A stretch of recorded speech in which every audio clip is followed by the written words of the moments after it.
side edge, so we're gonna install this shit. Use this guy's video, I'll link it. But I'm gonna show y'all how to take this all off, kind of step by step. Or at least it might cut a couple times, but yeah, we're gonna take this all off, install that Chinese exhaust. I'll do a little sound run in another video. But yeah, this is see him. He didn't show how to take off the fairings and stuff like that. So once I figure out how to take them off, because this is my first time taking them off, I will show you guys. All right, boys, so to get that piece off, which is the piece, the underbelly piece right here, there is 6 screws, 3 on each side, 1, 2, 3 on the left, 1, 2, 3 on the right, 1, 2, and 3. And then there's also these little clips here you have to be careful for. Well, they're not clips, so the piece won't drop because of this wire right here, which goes to the kickstand. It's the kickstand kill switch. And then this wire also, or this tube also goes through that fairing. So, but once you do that, you can pull this off, just slide it out. All right, this piece, a little bit more of a pain in the ass. It goes down there in the front there, right? You got 2 screws to go to it. One right there and one right there, which also equivalent to these screws on both sides. So you just undo those, and it's got a little like pass through for this, so you'll have to pull this out.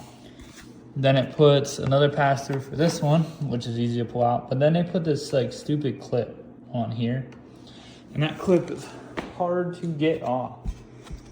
Let me tell you that. You can actually see here where it like grabs onto the plastics. But yeah, you can pull it off and you should be good. But yeah, it's just, other than that, it's just this other screw that's in here. Let me see if I can show you all the clip that they put on there. Yeah, this clip right here. Kind of hard to see there. This clip is what's on there. See how it has like teeth that grab it? So, but yeah, they zip tie this motherfucker on there. You cannot get it off.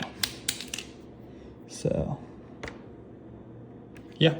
But that's how you get that piece off right here. So a little status update. This heat shield on the clutch side comes off with just this one bolt right here.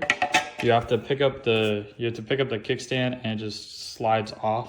So you slide it to the right and it just falls. This one is the same thing. However, you can't slide it. So I think this one's going to come off when we take the exhaust off. So we'll see though. Alrighty, so here we are. This is how far I got that piece off, right? So that piece, I imagine, is going to be the same or similar to this side, which I'm about to take off. So I'll use this side as my example. But you're gonna need Torx bits, I'm pretty sure is what they're called. Because there is, up in here, there's 3 of them there. There might be 4 on this side, but there's 3 of them on the other side. And then you have this Allen here, this Allen here, this one here, which mine doesn't have for some reason, so whatever. And then you have to take off all the stuff on the inside that's over here. So you have to take out this piece, which is 1, 2 Allens, and then a screw. And then underneath of this, there will be a hex bolt that's, at least on the other side, it was an 8mm that you have to undo. And then you also have to undo this one up here. And then the piece should just kind of like up and out. Oh, and up here in like the nose area, there's a little pushy clip right here that you just can slide out with your hand. Hold up. Oop, I dropped it. One of these. A little pushy clip. So yeah, but after you do that, then it should just kind of, you might have to like kind of lift this up right here to get it over the notch. But other than that, should just kind of slide all off of one piece. So, but it is kind of shitty that they make you use Torx and hex and a Phillips head and all this other shit. So yeah.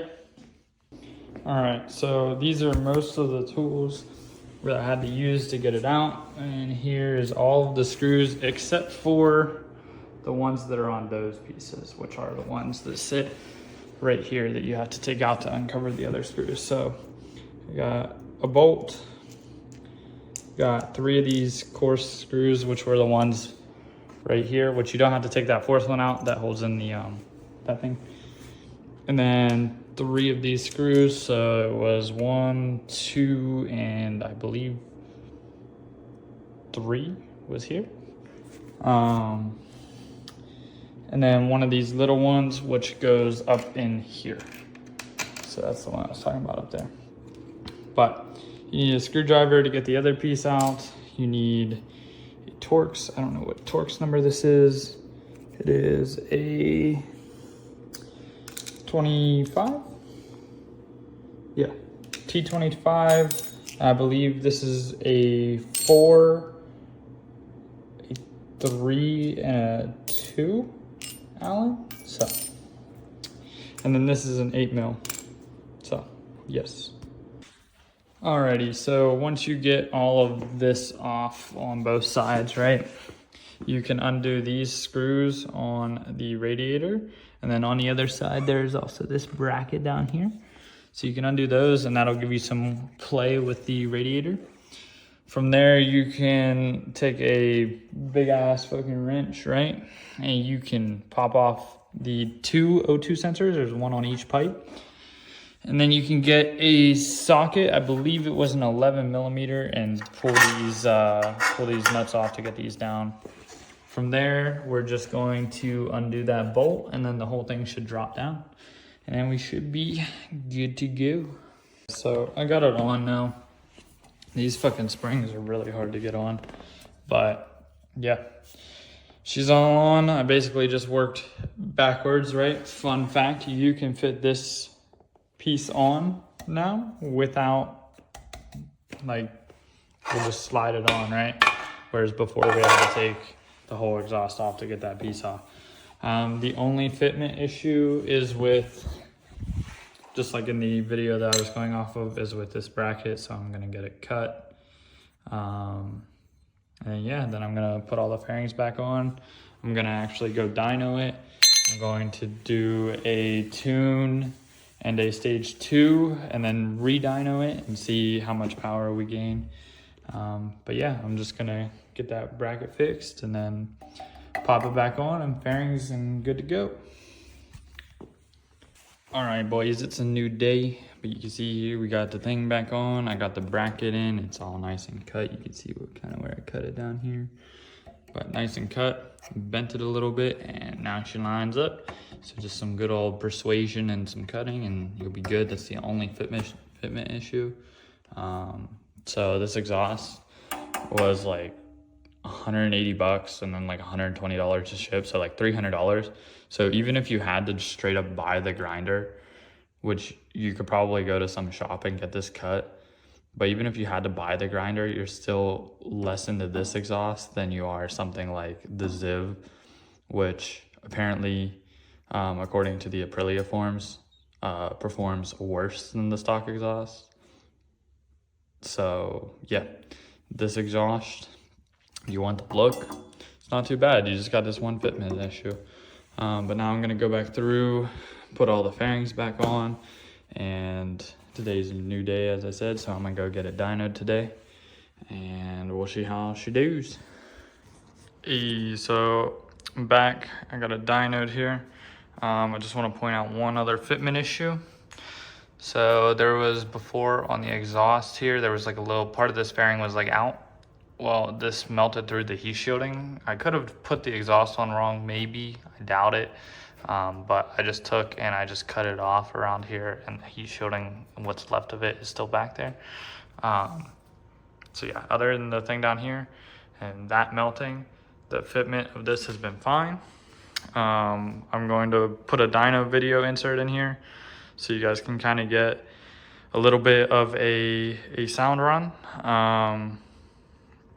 But the best way I can describe it is it sounds like an MT-07 or an R7 with a full system exhaust on it.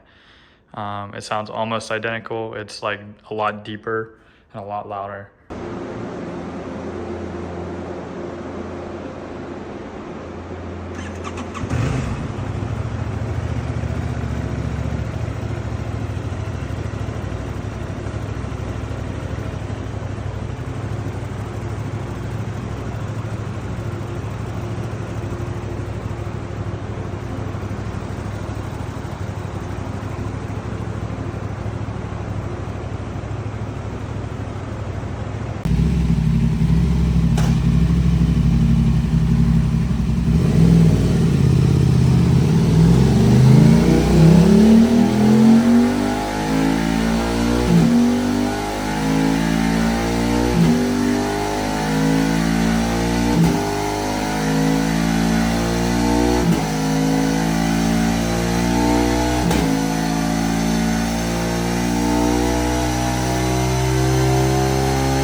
As for dyno stuff, here's the dyno chart that we got. Peak power was 84, and then we have peak power 85.6, so almost 86. This was a bad dyno day. It was very humid. It was decently cold, which is technically better, but you can see the AFR is pretty far off, so it's definitely going to need a tune, especially once I put the stage 2 kit on it in the next video. So I'm actually going to take it and get a re-dynoed after we do the stage 2 kit, and hopefully I go on a day where there's less humidity, because realistically this 5th or 6th gear run right here, I forget which one it was, but this should probably be closer to like 88, 87, 88, but it was just a bad dyno day. So take these with a grain of salt. You can also see the AFR is really bad up here in the top end where you're gonna have your peak power, right? So take it with a grain of salt. But these are the 2 dyno charts. So yeah, and that should pretty much end off the video for today. So yeah, I'll keep y'all posted. Next video is gonna be stage 2. I'll let y'all meet the other bro who's part of this channel as well. And we're gonna install the stage 2, the up map, and that's it. The stage 2 is a velocity stacks and a sprint air filter from Gabbro. So yep, we're gonna do all that. Re-dyno, should be good.